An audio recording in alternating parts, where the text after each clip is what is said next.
श्री स्वामी समर्थ. स्वामींची काही अशी तत्त्व आयुष्यातली आहेत, काही छान विचार आहेत, ते मी इथं मांडणार आहे. स्वामी म्हणतात, आयुष्यात सर्व काही ठरलेलं असतं, विधिलिखित मांडलेलं असतं. सूर्याच्या कक्षेबाहेर पृथ्वीलाही जाता येत नाही. भल्यासाठीच होतं सारे, कळत असून लगेच कोणाला पटतही नाही. हे जीवन एक गुपित आहे. इथं सगळं काही लपवावं लागतं. मनात कितीही दुःख असलं तरी जगासमोर हसावं लागतं. स्वामी म्हणतात, दगडाचं काळीज असलेल्या माणसाला जीव लावण्यापेक्षा स्वतःच्या काळजावर दगड ठेवून जगायला शिका. माणसाला आयुष्यात दुःखापेक्षा सुख जास्त असते, पण त्याला आकाशातल्या चंद्रापेक्षा चमकणाऱ्या दिव्यांमध्येच जास्त रस असतो. ते म्हणतात, ज्या माणसाला सतत शुभ आशावादी विचार करण्याची सवय असते, त्याचे मन नेहमी आनंदी उत्साहाने भरलेले असते. उत्साही मनाच्या माणसाला नेहमी यशप्राप्ती होते आणि म्हणून सकारात्मक आशावादी आनंदी विचार तुमच्या जीवनामध्ये सुखी जीवनाची गुरुकिल्ली आणते. जगामध्ये माणसं जोडण्यासाठी धनाची नाही तर मनाची गरज असते, तेही चांगल्या मनाची. जिथे अहंकार आहे तिथे प्रेम नाही आणि ज्ञानही नाही. रोज कितीही चांगले शब्द वाचा, पण जोपर्यंत तुम्ही तुमच्या आचरणात ते आणणार नाही तोपर्यंत ते काहीही त्याचा फायदा होणार नाही. ज्ञानाला अर्थ कृतीमुळे प्राप्त होतो, कृती नाही तर ज्ञानाला अर्थ नाही.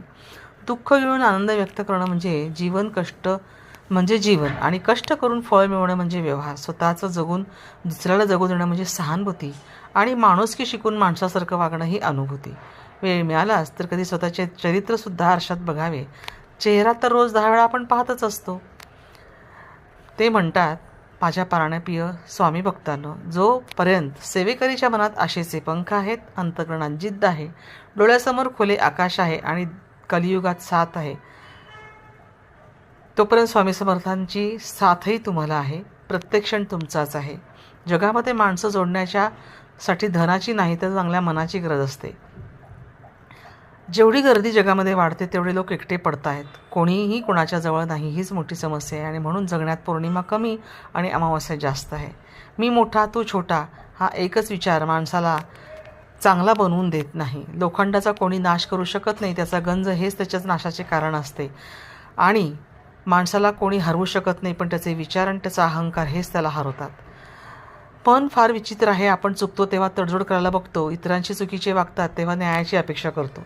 जीवन जगताना काळजी घेणारं कोणी नसलं तरी सोबत तर असेल 4 क्षण असं जगावंसं वाटतं. आयुष्यात नेहमी लक्षात ठेवायला हवं की दुसऱ्याच्या डोळ्यात पाणी येणं आपल्यामुळे हा सगळ्यात मोठा गुन्हा आहे आणि आपल्यासाठी कोणाच्या डोळ्यात पाणी येणं हे सगळ्यात मोठं यश आहे. नातं आपुलकीचं असावं, एकमेकांना जपणारं असावं, जवळ असो की लांब आठवणीत राहणारा असावं, एकमेकांना धीर देणारा आणि सेवेत मोडणारा असावा. भीतीपेक्षा कोणताही मोठा व्हायरस नाही आणि